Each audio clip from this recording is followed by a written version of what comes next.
L'arbitre regarde sa montre. Et il siffle la fin du match. Le champion!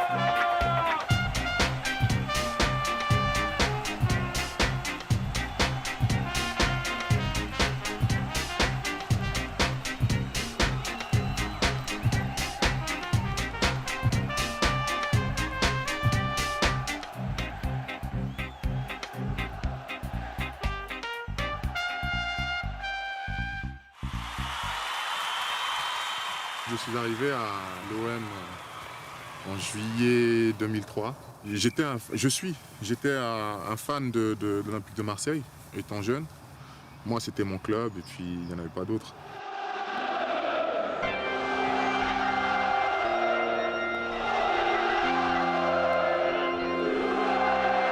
Mon enfance à Abidjan a été très courte, puisque je suis venu à l'âge de 6 ans en France. Chez mon oncle qui lui était footballeur professionnel ici à l'époque. Jusqu'à l'âge de 11 ans, je ne jouais pas.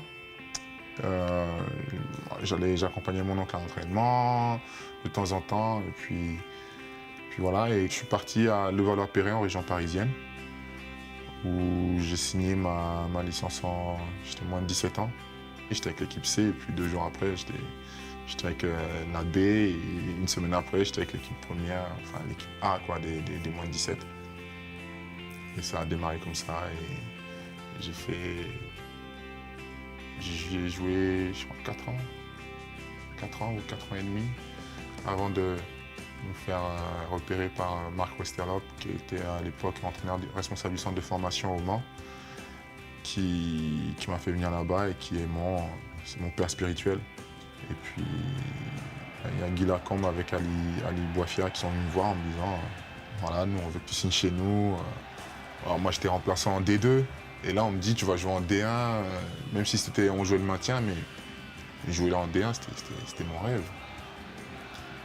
J'ai pas hésité, j'ai fait 1 an et demi à Guingamp et puis on a fait avec Guingamp une saison extraordinaire, on a fini 6e. Après ça, il y a eu l'aventure marseillaise.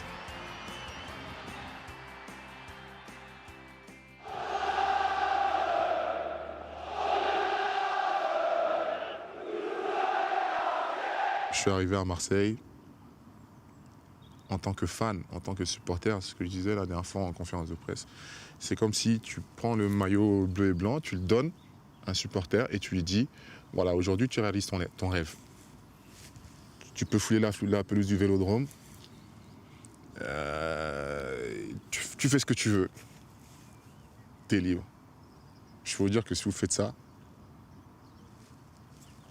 vous comprendrez pour ce que moi j'ai ressenti en signant à Marseille et en foulant la pelouse du Vélodrome tous les 15 jours.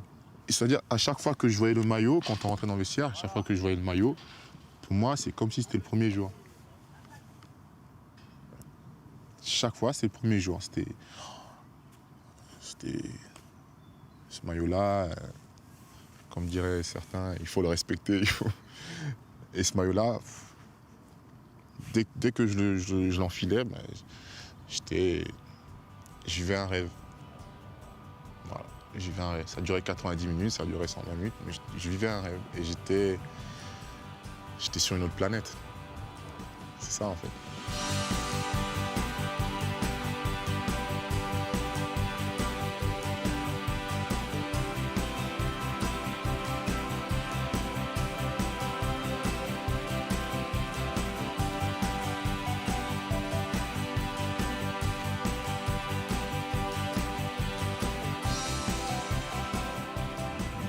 Pour moi, le fait de signer à Marseille,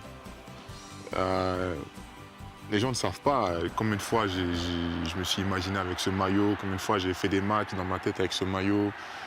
Donc pour moi, arriver là-bas, c'est comme si j'arrivais à la maison, quoi. C'est comme si j'arrivais à la maison, donc tu peux pas avoir de pression quand tu arrives chez toi. Il faut savoir qu'au début, quand je suis arrivé, j'ai pas tout de suite trouvé le chemin défilé et j'avais du mal à finir mes matchs. Au bout de 60-70 minutes, j'étais cuit. J'étais cuit, je finissais avec des crampes, c'était vraiment difficile. Et donc comme je savais que j'allais avoir du mal à marquer, mais j'essayais de m'adapter pour être utile différemment à l'équipe. Donc au début, c'est sûr que j'étais plus dans un rôle de passeur. Sur les 2 premiers matchs, j'ai fait 2 passes décisives. Mais il me tardait quand même de trouver le chemin défilé et surtout de marquer mon premier but au Vélodrome. Ouais, c'est bien ce qu'il a fait Drogba. Sur le côté, Barouchek. Attendait Johnny Ecker, mais il perd quand même le ballon. Le défenseur marseillais. Le centre, la reprise. Oh, quel but! Exceptionnel, Didier Drogba. Exceptionnel.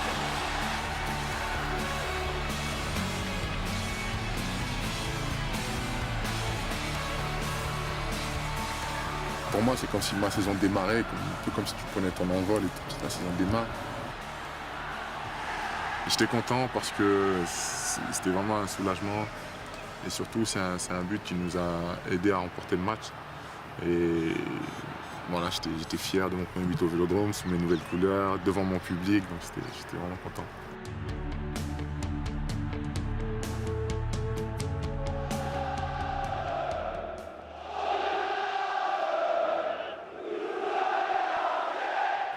L'équipe est très forte. L'équipe est très forte sur le papier. On a une des équipes les plus dangereuses avec Lyon.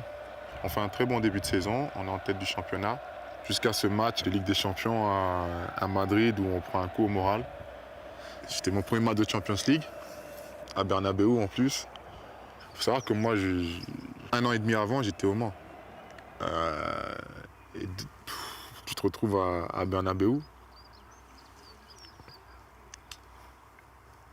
Et l'année d'avant, et les autres années avant, j'étais devant ma télé, pizza, yop, coca, tout ce que tu veux.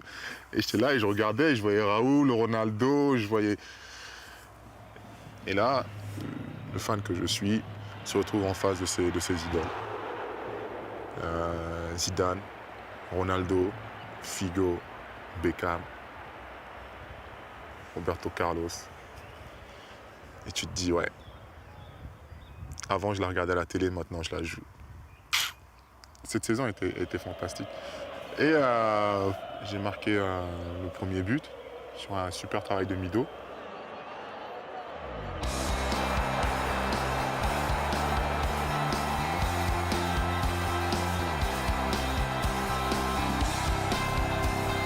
C'était un moment exceptionnel, mais j'avais presque du mal à réaliser.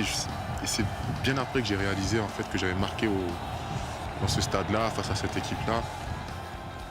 J'ai pas eu le temps de réaliser en fait, parce qu'on en a pris 4 après derrière. Ça a été dur, mais c'était un moment inoubliable.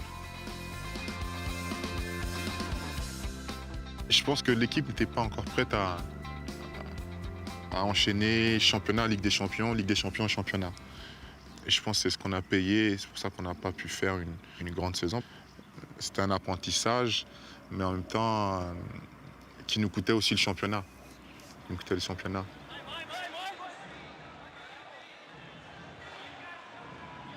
Après, il y a eu Partizan Belgrade au Vélodrome.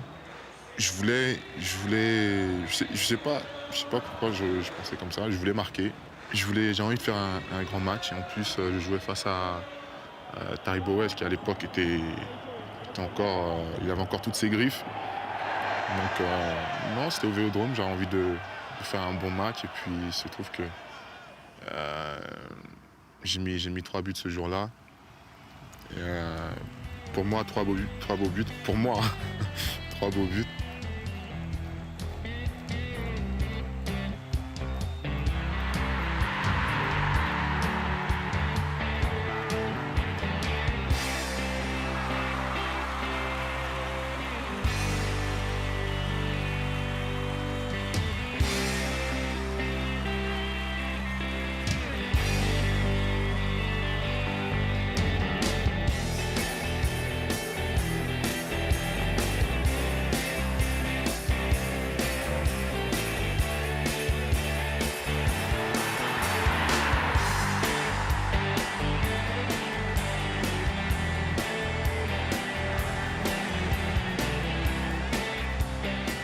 entame donc cette Coupe UEFA. Il y a eu ce changement d'entraîneur. Donc il y a José qui est arrivé à la tête de l'équipe. Et on commence avec un match à domicile contre les Ukrainiens de Dniepropetrovsk. Je tire le penalty et en fait je fais 2 touches. J'ai le pied d'appui qui glisse et donc en frappant, j'ai le ballon qui va taper ma jambe d'appui et qui en quelque sorte transforme mon penalty en panenka alors qu'en fait non. En fait non.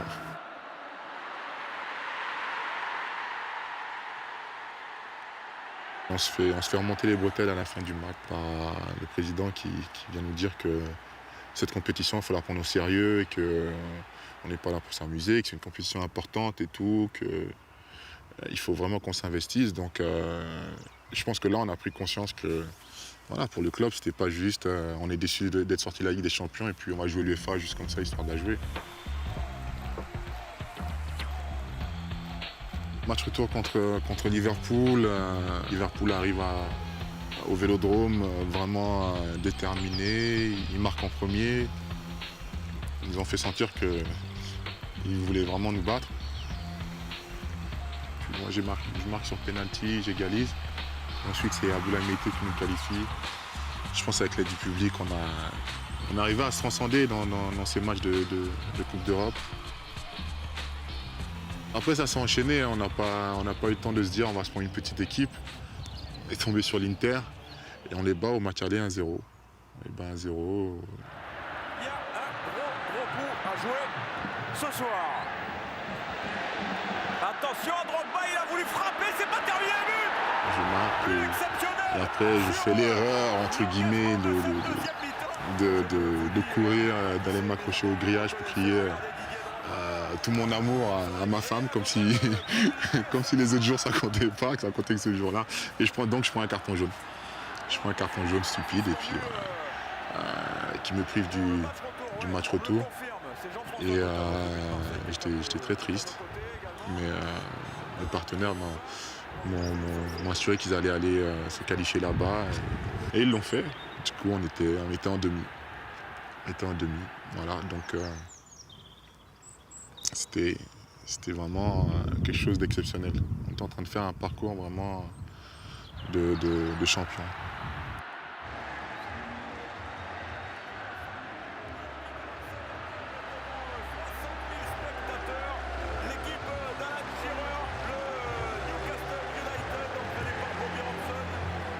Le match ne pouvait pas mieux commencer sur une contre-attaque. On part en contre-attaque avec Kamel Meriem. Et puis là, pendant ma course, quand il met le ballon, pendant ma course, je sais pas pourquoi, je me dis que je dois tenter quelque chose, je dois faire quelque chose de spécial pour surprendre le défenseur. C'était un grand jour, donc je me suis dit, un grand jour, il faut sortir les grands gestes. Donc je tente ce crochet derrière la jambe qui déstabilise le défenseur et puis ensuite je marque du pied gauche. Et ça peut faire but, ça. Allez, Didier Drogba qui va s'avancer dans la surface de réparation, le dribble de Drogba et le but de Drogba, exceptionnel. Exceptionnel but de Didier Drogba suite à un dribble époustouflant. En faisant ça, c'est comme si je devenais euphorique, comme si j'avais réalisé un rêve de gamin, quoi. Parce que ça, c'est des gestes que tu tentes à l'entraînement, dans les cours d'école et tout. Et voilà, pour moi, j'avais réalisé mon rêve de gosse, de tenter un truc comme ça devant 60 000 spectateurs. Et puis, donc j'étais euphorique après.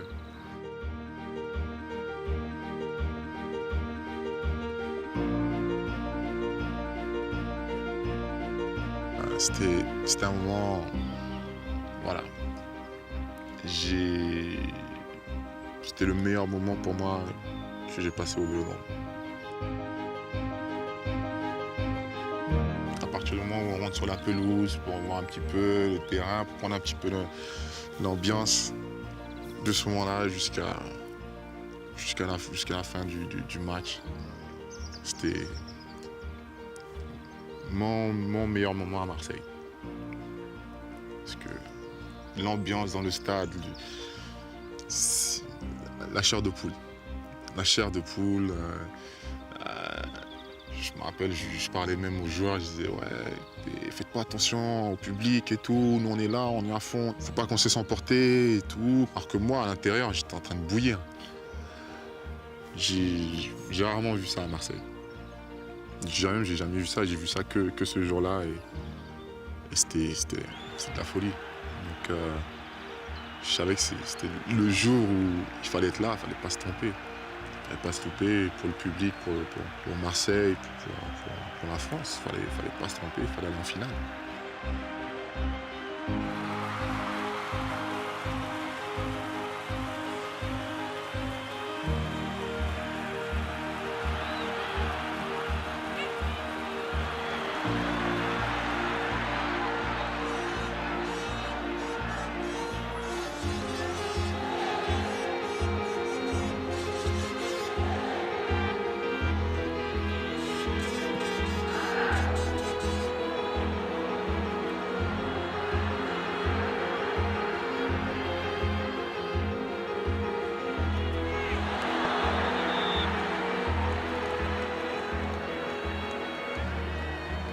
La finale, c'était un gros regret parce que j'étais même pas sur une jambe, j'étais sur une demi-jambe. Parce que 10 jours avant, je prends un coup à l'aine, à la crête iliaque, je veux dire. Et ça a été vraiment une grosse frustration parce que je pense que si je suis à 100%, j'aurais pu aider beaucoup plus l'équipe, j'aurais pu apporter plus à l'équipe. Et à Marseille, en tout cas, si j'ai qu'un regret, c'est ça. C'est de ne pas avoir eu les moyens de jouer cette finale à 100%.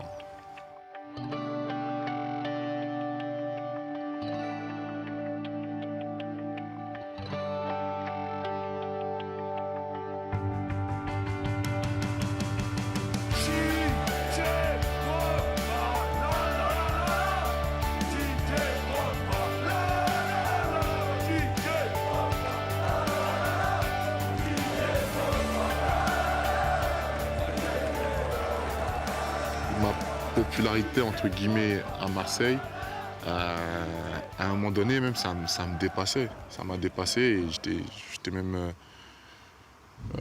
gêné, j'avais du mal à comprendre certaines réactions de certaines personnes. Voilà, il m'a fallu discuter avec quelques personnes pour comprendre que aujourd'hui mon statut a changé et qu'il faut que je m'adapte par rapport à ça, il faut que je l'accepte, il faut que je le comprenne pour pouvoir supporter ou porter encore plus cette carrière de leader. Donc c'était difficile, mais une fois que je l'ai compris, ouais, je me suis épanoui.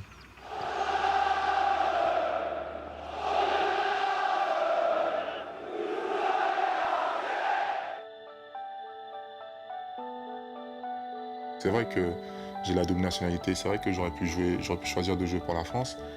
C'est vrai, l'équipe a une image forte pour le pays. C'est vrai que être capitaine de l'équipe nationale de Côte d'Ivoire, c'est pas la même chose que d'être capitaine de l'équipe de France ou de l'équipe d'Allemagne. Parce qu'aujourd'hui, involontairement, et puis après on s'est pris au jeu, involontairement on s'est retrouvé impliqué dans la vie politique entre guillemets du pays. Et puis on s'est dit, on va essayer de faire passer un message. Si on se qualifie pour la Coupe du Monde, il faut qu'on demande aux doyens, aux politiciens, aux décideurs de ce pays de poser les armes, de ramener la paix en Côte d'Ivoire. Donc on a fait passer ce message-là et en tant que capitaine, c'est moi qui ai repris le message. Utiliser maintenant ta célébrité, le fait que tu sois une star de football, c'est important j'imagine pour toi, surtout pour ce genre de cause. Hein. Oui, c'est important parce que moi, au-delà des buts et des prestations, ce qui m'intéresse vraiment, c'est de pouvoir faire bénéficier des gens de ma notoriété, on m'a tellement donné que j'essaye de rendre au minimum ce que je peux, quoi.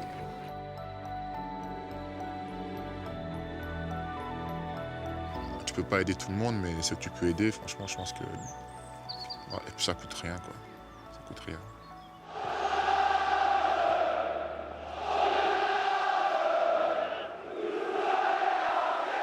Mon départ, ça a été bizarrement quelque chose de très très très difficile à vivre. Alors je vous explique le truc parce que il faut savoir que moi j'étais au courant de rien pratiquement. Parce j'étais avec l'équipe nationale, on était au Cameroun et t'as Pape Diouf qui était là. Après le match, il m'appelle dans sa chambre. Il me dit oui, fils, faut qu'on parle parce que bon, les Anglais là, ils ont fait une offre et voilà, il faut que tu regardes parce que le club est prêt à discuter. Et je me braque et je dis que ça m'intéresse pas. Ça m'intéresse pas du tout et que moi ce que je veux c'est rester à Marseille. Je suis rentré en Europe et là j'ai vu les journaux, je voyais l'équipe, je voyais tout. Et là j'ai compris que ouais, c'était vraiment sérieux quoi, c'était pas des conneries. Elle a l'air con quand même. Même le jour où je devais venir ici pour signer, la veille je lui dis bah non on n'y va pas. Ah, et puis finalement je suis venu ici, ça a été un déchirement, mais j'étais déçu quand même de ce que j'ai senti. J'ai senti que mon départ aurait arrangé beaucoup le club, quoi, certaines personnes au club. Et ça m'a fait mal. Ça m'a fait mal. Et donc du coup, je me suis posé pas mal de questions après. Je me suis dit mais pourquoi à la fin comme ça et j'ai compris beaucoup de choses.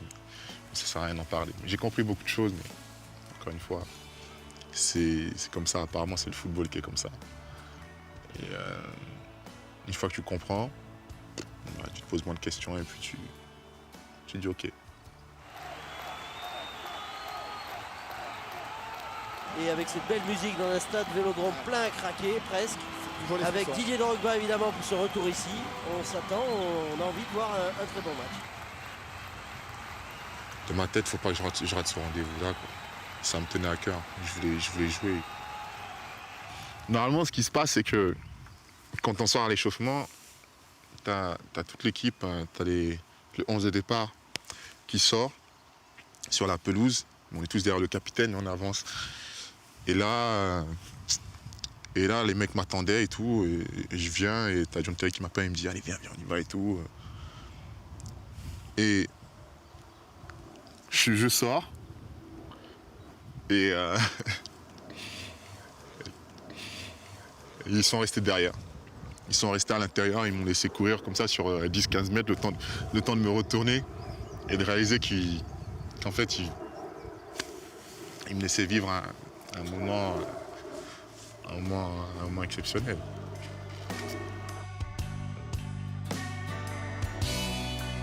Tu revois le Vélodrome, tu revois les supporters qui chantent ton nom, qui t'acclament, c'est vraiment spécial, c'est comme si t'es jamais parti. C'est comme si t'es jamais parti, comme si tu reviens, mais avec un autre maillot. Tu reviens avec un autre maillot, mais c'est comme si t'appartiens au club. Et ça te coupe les jambes. Ça te coupe les jambes. Quand on m'arrive dans les pieds, je sais pas quoi en faire. C'était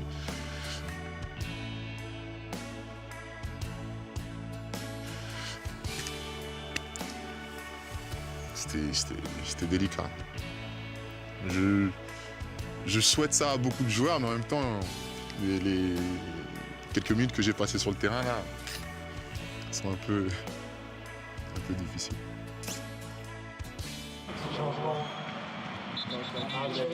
Allez, le changement entre les Lucho dans quelques secondes, mais pour l'instant le changement il est côté Chelsea avec la sortie. Voilà, je vous laisse écouter. Ah, c'est beau quand même.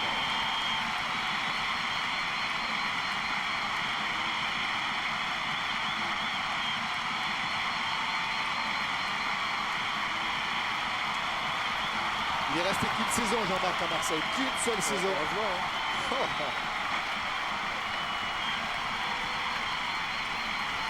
Marseille, c'est spécial parce que c'est le club pour lequel j'ai fonctionné vraiment à l'affectif.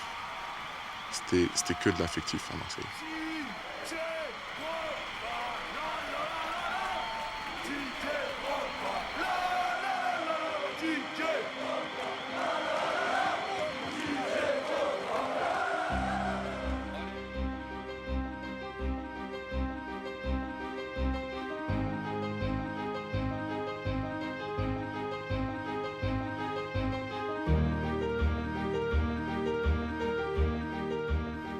Je suis un supporter marseillais.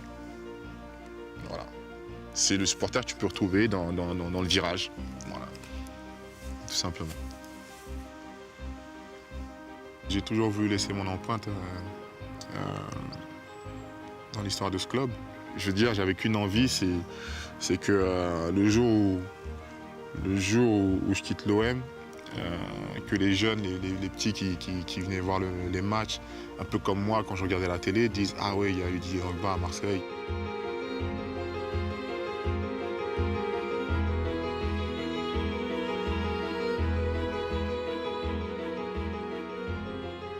Marseille, c'est le jour où, je dirais, c'est le jour où tout est arrivé. Donc je peux pas oublier ce club. Voilà.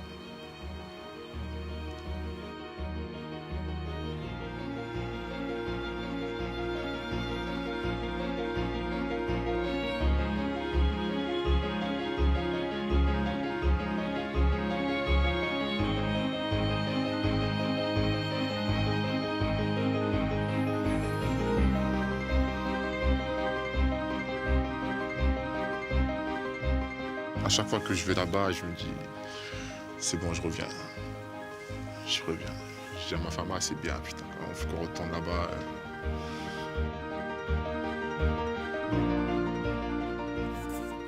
Amoureusement vôtre.